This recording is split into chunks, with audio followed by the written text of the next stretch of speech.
o Vale, terra dos Amishis, terra dos Menonitas. Em meados do século XVIII, fugido da perseguição religiosa na Europa, um grupo deles veio se estabelecer aqui no interior da Pensilvânia. Dedicados ao trabalho duro, desmataram essas terras e formaram fazendas produtivas. Para os Amishis, hoje pouca coisa mudou. Mantendo um estilo de vida bem simples, procuram afastar-se dos eletrodomésticos e comodidades da vida moderna, porque para eles é sinal de piedade religiosa. Mas nem todos permaneceram em suas tradições.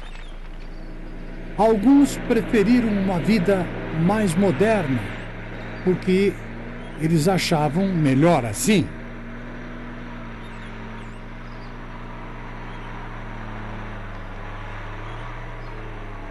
Vejam bem, o nome desse homem é João Cross. Ele é coordenador de um dos ministérios da missão, Novas Tribos. Uma organização que trabalha quase que exclusivamente com povos tribais em vários países do mundo. Você talvez pergunte, João, o que está fazendo aí, no centro da Pensilvânia?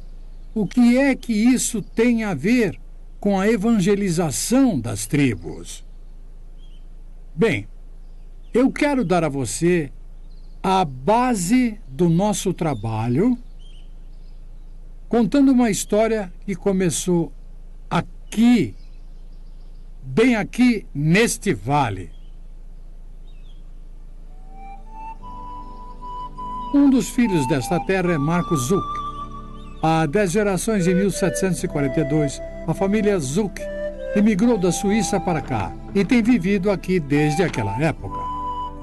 Mas Marcos não ficou. Depois de ouvir um desafio missionário, ele e sua esposa decidiram que também seriam missionários. Então foram a uma agência missionária para uma entrevista.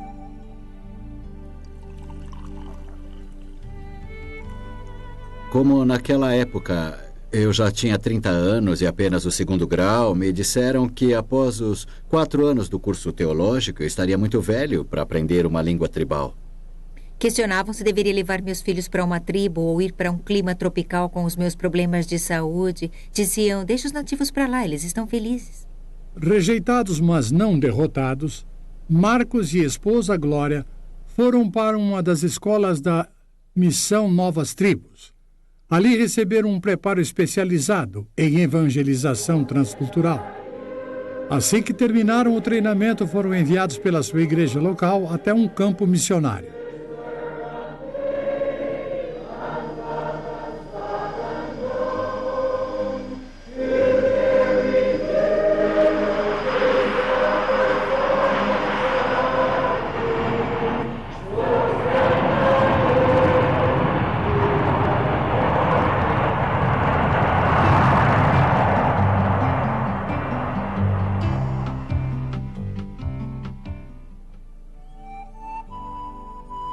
Papua Nova Guiné, a ilha completamente diferente de qualquer outro lugar do mundo.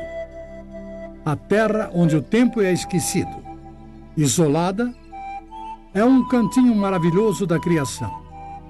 Do clima ameno e fresco encontrado nas montanhas ao calor úmido e tropical das terras baixas dos manguezais, com recifes de corais incríveis e praias desertas luxuriantes, é de se admirar que ela não tenha se tornado ainda a maior atração turística do mundo.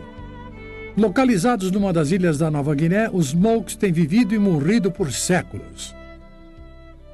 E é esse povo que se tornou parte importante da vida de Marcos e Glória.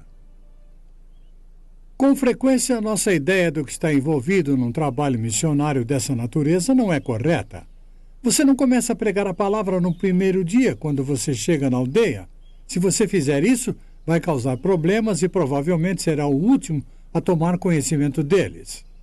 Antes você tem que embarcar na aventura do aprendizado, aprender como essas pessoas pensam, como falam, o que as faz assim rijas. A questão é por onde começar, o que fazer no primeiro dia, no segundo dia. Quando você chega numa aldeia, as coisas que aprende primeiro são as mais óbvias. Onde eles moram, o que eles comem e como preparam a comida. E, é claro, de onde obtêm os seus alimentos.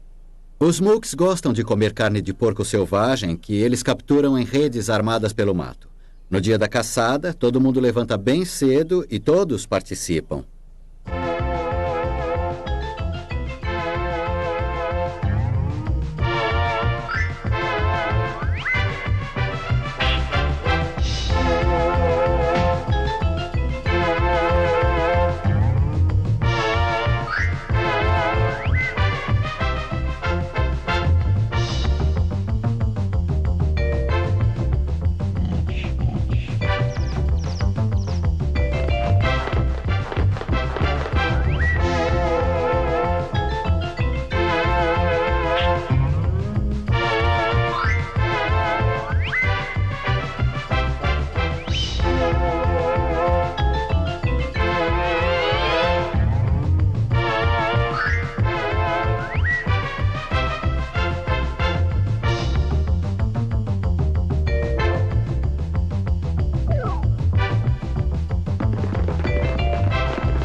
O que não é tão óbvio é como eles encaram a vida.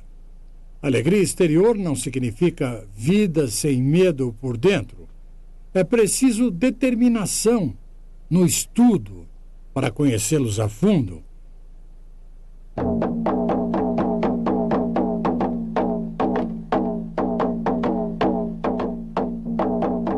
E, com frequência, os fatos descobertos não são assim os mais agradáveis.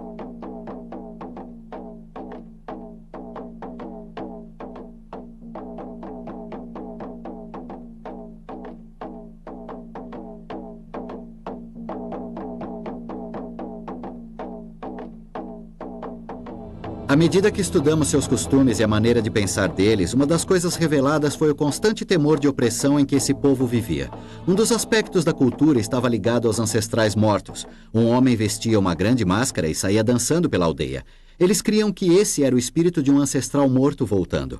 Os homens nos contaram que as mulheres não sabiam que eram eles que vestiam a máscara. Eles guardavam a máscara escondida num lugar reservado exclusivamente para os homens.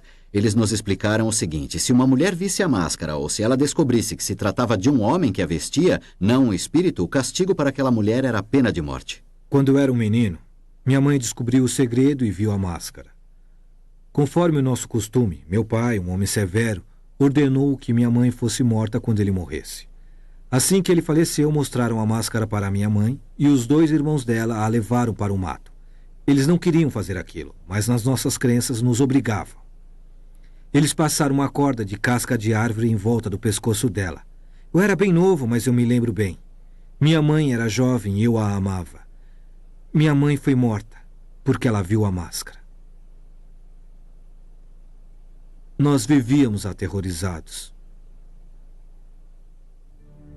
Time goes by, the day, the night, and they don't know. Children cry, men live, they die, and they have no hope. So many people just existing. Are we really listening to the tears and the fears of the unknown? Oh, killing to live and living to kill, yet dying in their sin. Their faiths are strong, but they're all wrong. Their gods just can't win. They tremble at the thought of them. The sun, the moon, the birds, the spirits. Oh, how can it be that they just don't know? He is willing that none should perish. He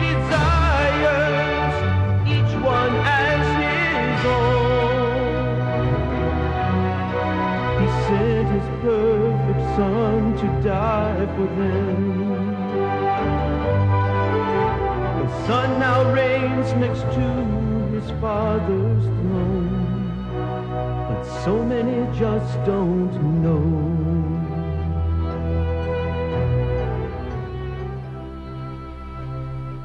O dia finalmente chega quando você conhece bem a língua e sabe o que eles pensam, podendo iniciar a pregação da palavra de Deus. Mas a questão é por onde começar. A Bíblia é um livro tão grande e nenhum membro da tribo Mook jamais teve qualquer contato como nós temos com as Escrituras. Antes de começarmos a pregar, tivemos que preparar lições bíblicas. O nosso ajudante, que naquela época não era um crente, foi a pessoa-chave para obtermos a terminologia bíblica apropriada de que precisávamos para ensinar. Mesmo antes de iniciar o ensino, os Mooks pareciam pressentir que estavam para receber uma mensagem maravilhosa.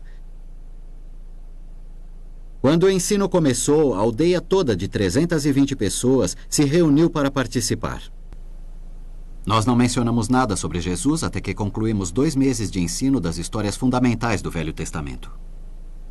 No primeiro dia, nós começamos mostrando para eles o mapa da aldeia.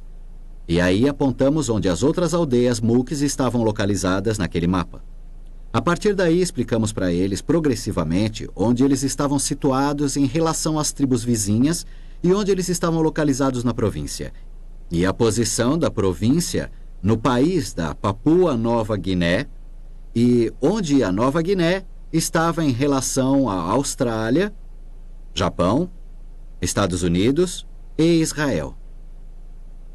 Depois expliquei para eles como a Bíblia, a palavra de Deus, a fala de Deus, veio há muitos anos atrás de Israel, à Europa e para o mundo, e agora estava chegando também para eles.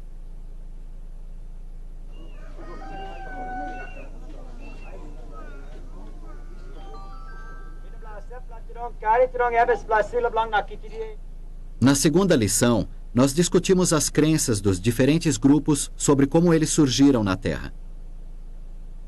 Os Mooks criam que foram criados por 2 tipos de pássaros. Quando lhes contei que há pessoas nas sociedades modernas que acham que evoluímos dos símios, eles comentaram, como são ignorantes. Então eu perguntei para eles, de todas essas crenças, qual é a correta? E eles disseram, nós não sabemos. Aí eu expliquei para eles que por essa razão Deus nos deu sua palavra escrita que nunca muda. Começando com Deus, lhe explicamos como Ele é, seus atributos. Aí falamos sobre Satanás e seus anjos caídos. Os Mooks acharam que o inferno é o lugar certo para o diabo e que Deus era justo em mandá-lo para lá com os demônios. Depois ensinamos sobre a criação do mundo, de Adão e Eva. Falamos sobre a escolha do homem em pecar e explicamos como Deus prometeu um Salvador que viria um dia para nos livrar do pecado. Nas histórias do Velho Testamento que se seguiram, enfatizamos a grandeza e a graça de Deus, a perdição do homem sem esperança por causa do pecado e a provisão de Deus de um sacrifício de sangue através da morte de um cordeiro. Usávamos encenações para ajudá-los a compreender bem o ensino. Quando contei que Deus pediu a Abraão para sacrificar Isaque, surgiu um dilema.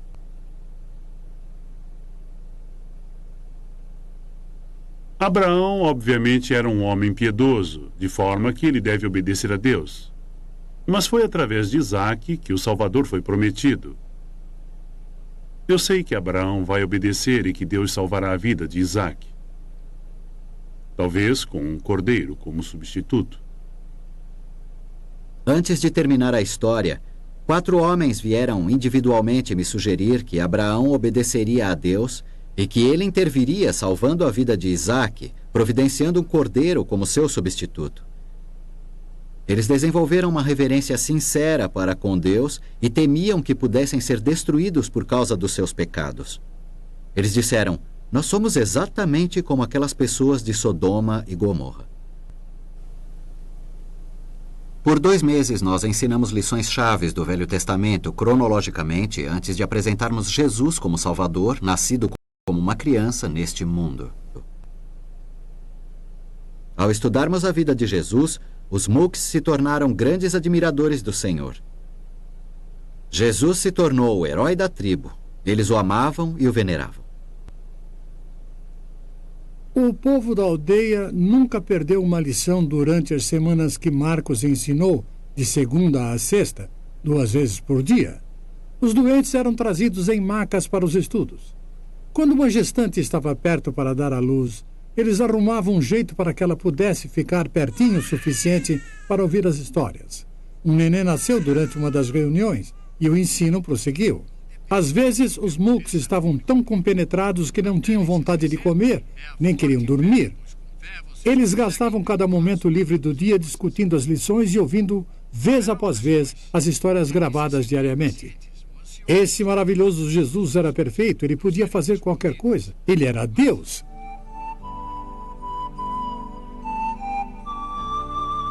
O dia, enfim, chegou quando foi contada a história da traição de Jesus por Judas e o seu julgamento diante de Pôncio Pilatos.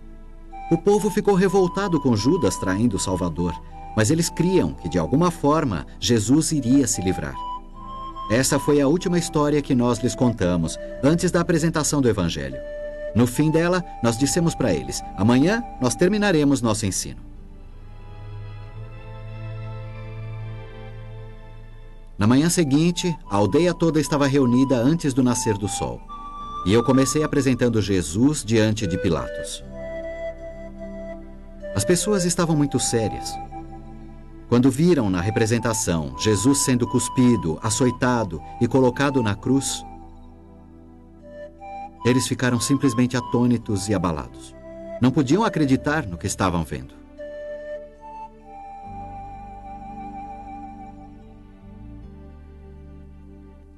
Porque a morte e o derramamento de sangue têm um significado profundo para o Evangelho. Nós havíamos enchido um balão com água colorida para ser furado por um dos soldados romanos. Foi quando eles viram o sangue que a história começou a ter significado para eles. Nossa exposição e apresentação da ressurreição de Jesus foi simples, mas poderosa para eles. O Salvador estava vivo.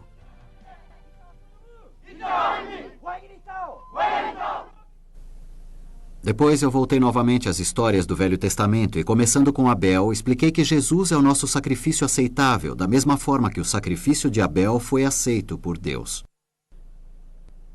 Quando eu finalmente cheguei na história de Abraão e Isaque, eu disse para eles: escutem, assim como o cordeiro foi o substituto para Isaque, a morte de Cristo e o seu sangue derramado são o substituto para vocês. Nesse ponto, a luz verdadeiramente raiou. Eu podia ver e ouvir por toda a multidão a reação positiva deles para com a mensagem. Eu creio, eu creio, eu creio. Coloquei-me no meio deles e perguntei o que eles achavam. E de todos os lados surgiram respostas como esta.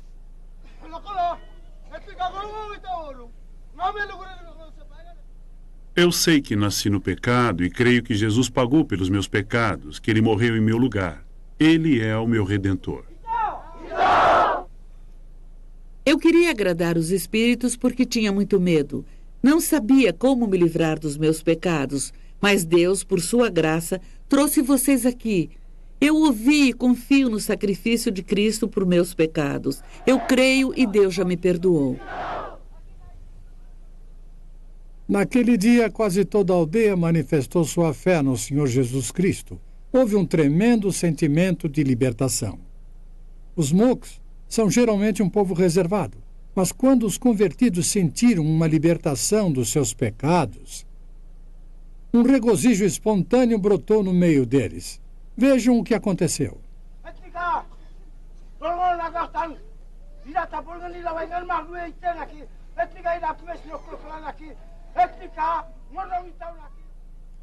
Esse homem está testemunhando que ele também crê que Jesus Cristo pagou pelos seus pecados. E tal quer dizer é verdade, verdadeiramente verdade.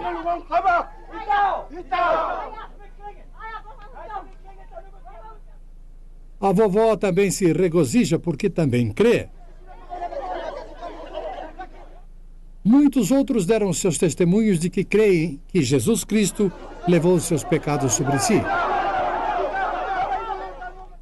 Marcos diz que se eles creem, então a palavra de Deus diz que os seus pecados estão perdoados. E tal, é verdade.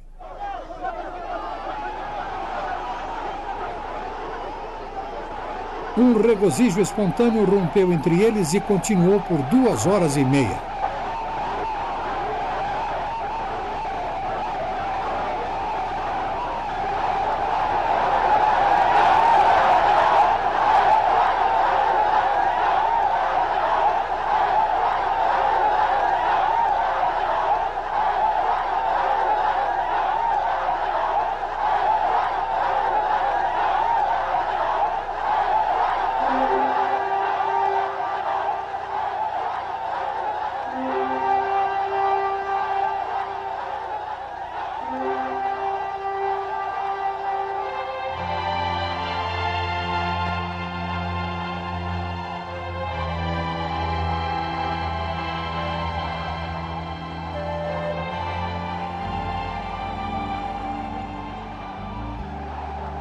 Senhor Zuki, nós consideramos o seu interesse em nossa agência missionária, mas sentimos muito que vocês não sejam adequados para o campo. São muito velhos. Glória, não se aflija por causa desse povo. Considere sua saúde e as suas crianças. Marcos e Glória, como igreja, nós vamos ficar na retaguarda de vocês. Nós vamos orar por vocês e sustentá-los. Ide, em nome do Senhor.